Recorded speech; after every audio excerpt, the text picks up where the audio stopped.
ಚಾನಲಿಗೆ ತಮ್ಮೆಲ್ಲರಿಗೂ ಸ್ವಾಗತ ಹಾಗೆ ನಮಸ್ಕಾರಗಳು ಸ್ನೇಹಿತರೆ.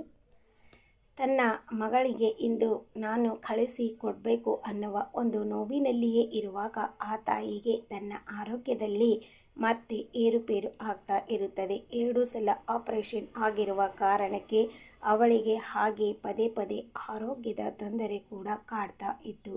ಆದರೆ ಈಗ ಏನು ಅನ್ನೋ ಮಗಳ ಎಂಗೇಜ್ಮೆಂಟ್ ಮಾಡಬೇಕು ಅನ್ನುವ ಸಂದರ್ಭದ ಬಂದಾಗ ಇನ್ನು 2, 3 ಅಥವಾ 8 ದಿವಸ ಇರುವಾಗಲೇ ಎಂಗೇಜ್ಮೆಂಟ್ ಮಾಡಿ ಕೊಡಬೇಕೆಂದು ಹೇಳಿದಾಗ ಅವಳಿಗೆ ಅವನ ತಮ್ಮನೇ ಬಹಳ ವಿರೋಧಿಯಾಗಿರುವ ಕಾರಣಕ್ಕೆ ಅವನು ಮನೆಯಲ್ಲಿ ಅವಳು ಎಂಗೇಜ್ಮೆಂಟ್ ಮಾಡುವುದು ಇಲ್ಲ, ತನ್ನ ಸೋದರ ಮಾವರ ಮನೆಯಲ್ಲಿಯೇ ತನ್ನ ಎಲ್ಲ ಖರ್ಚವನ್ನು ಕೊಟ್ಟು ಎಂಗೇಜ್ಮೆಂಟ್ ಏನೋ ಮಾಡಿಕೊಡಬೇಕು ಎನ್ನುತ್ತಾಳೆ.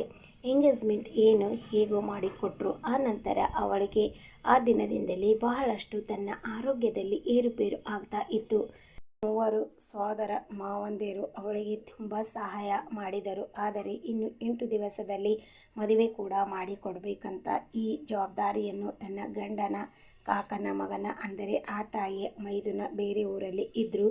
ಅವರಿಗೆ ಈ ಎಲ್ಲ ಜವಾಬ್ದಾರಿಗಳನ್ನು ಕೊಟ್ಟು ಮದುವೆಯನ್ನು ಮಾಡಿ ಕೊಡಬೇಕಂತ ಹೇಳಿಬಿಟ್ಟಳು. ಆ ತಾಯಿಯು ಕೊನೆಗೂ ತನ್ನ ತಮ್ಮನಿಗೆ ಈ ಎಂಗೇಜ್ಮೆಂಟಿಗೆ ಅವಳು ಕರೆಯಲೇ ಇಲ್ಲ. ಹಾಗೆ ಸ್ನೇಹಿತರೆ, ಈ ಮದುವೆ ಹೇಗಾಯಿತು, ಮದುವೆಗೆ ಯಾರ್ಯಾರು ಬಂದರು, ಯಾರ್ಯಾರು ಬಂದಿಲ್ಲ, ಮದುವೆ ಸಂದರ್ಭದಲ್ಲಿ ಏನು ಸಿಚುವೇಶನ್ ಕ್ರಿಯೇಟ್ ಆಯಿತು ಅನ್ನೋದು ನಾಳೆ ಒಂದು ವಿಡಿಯೋ ಮುಖಾಂತರ ಹೇಳ್ತೀನಿ.